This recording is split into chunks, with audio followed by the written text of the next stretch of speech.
We are now joined by Father Jamels in Tamil Nadu, India. Father Jamels, welcome. As Ravi mentioned, the whole world right now is aching due to the COVID-19 pandemic, and we know India, just like the U.S., has been hit especially hard. How has LIFT responded? Well, Nicole, as you know, this has been a year of uncertainty. My appreciation for our community of our faithful supporters has only been deepened. I look forward to a time when we can gather in person. I just want to say thank you for all the ways our donors have continued to reach out to our mission even during this challenging time as we adjust to the new normal. To answer your question, we have done two things to keep our students safe. First is to ensure the physical safety.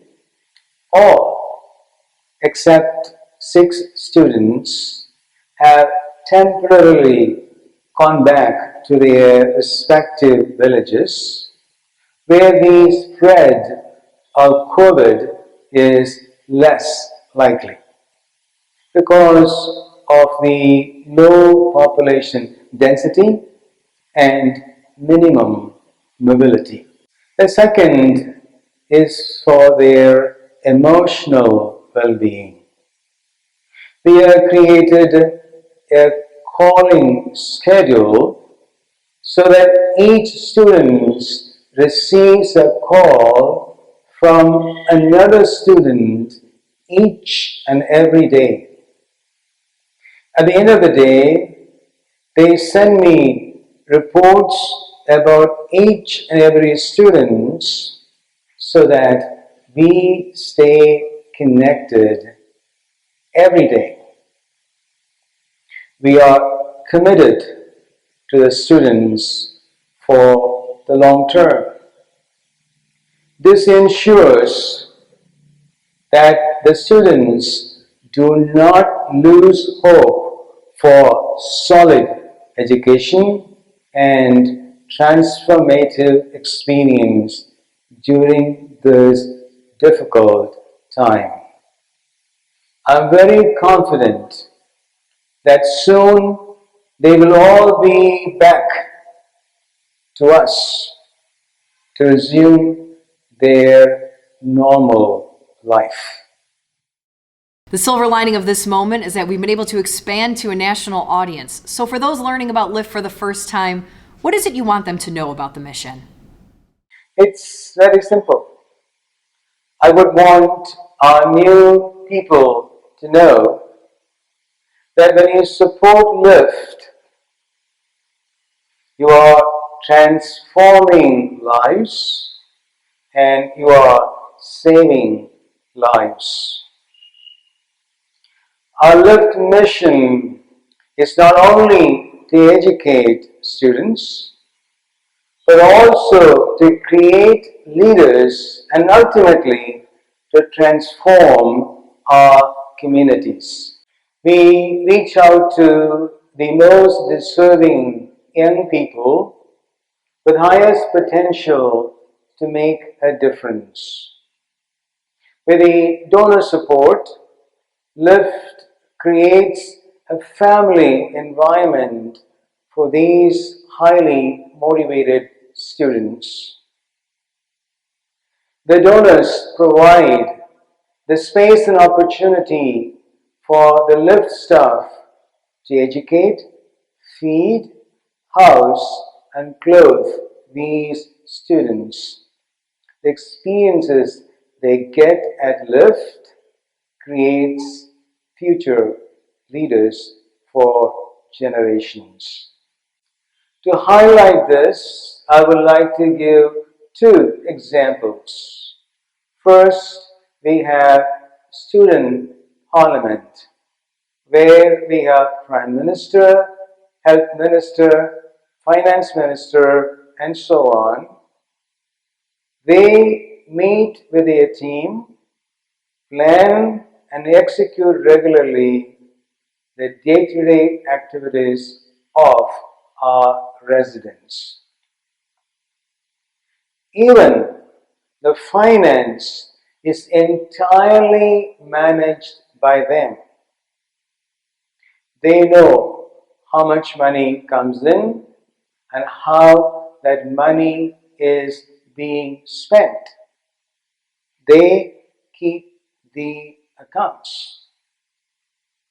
Secondly, when they go out to perform nearly a 2-hour long cultural program in different villages, they entirely plan, practice here, and then when they go there, they execute it to perfection.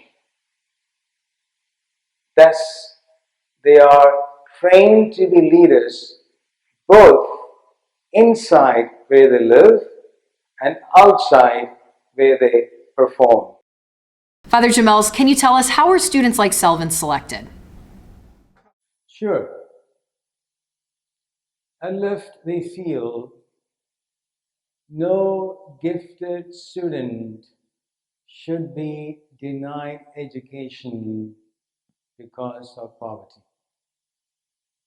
So, in essence, we seek out these gifted students who live at the poverty level, which we define as a family having less than $2 in income per person per day. Also, the student needs to be academically strong and is interested in studying because the curriculum is rigorous and takes dedication. So I wanted to ask you, even though you serve both genders, there's a particular emphasis of yours on educating women. Can you tell us about the importance of women on a society and how their education can really shape and shift a culture? Well, I'm glad you asked this question. There are two reasons why we do this. First is more specific to India. If the family has a boy and a girl, and because of poverty they could educate only one, it is more than most likely they will educate the boy and leave the girl out to do the household work. So if I take the boy, then the family has less incentive to educate the girl. Instead, if you take the girl, then the family will find a way to ensure that the boy is educated as much as the girl is. Thus, by taking more girls, I'm ensuring that both become educated and developed. Second, it is a universal truth rather than being specific to India.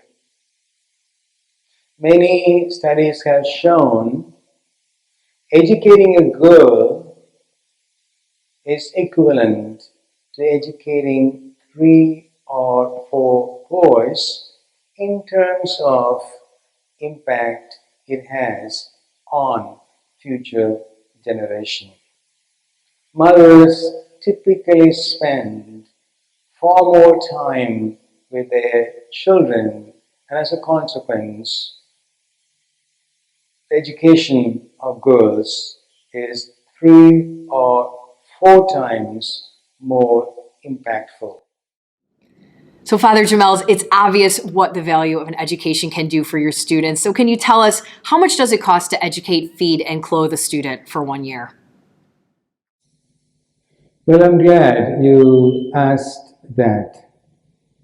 A little goes a long way at Lift. It costs about $1,500 an average per person for a year. It provides them with meals, clothing, housing, education, talent development, and leadership training programs, which enhances the abilities and opportunities in life. Thank you so much, Father Jamels. You are such a force behind this organization, and it's incredible to see just how far a donation can go. I have to ask, what would you say are your most pressing needs right now? Our immediate efforts are turning towards creating a virtual classroom for our students. As I mentioned, most of them are quarantined in their villages temporarily.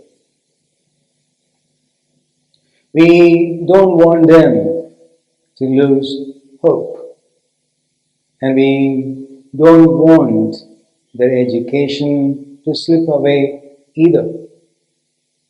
So our biggest need is to provide them with tablets, accessories, and Wi-Fi connections so that they could attend classes virtually. These will become their most vital lifeline for their education.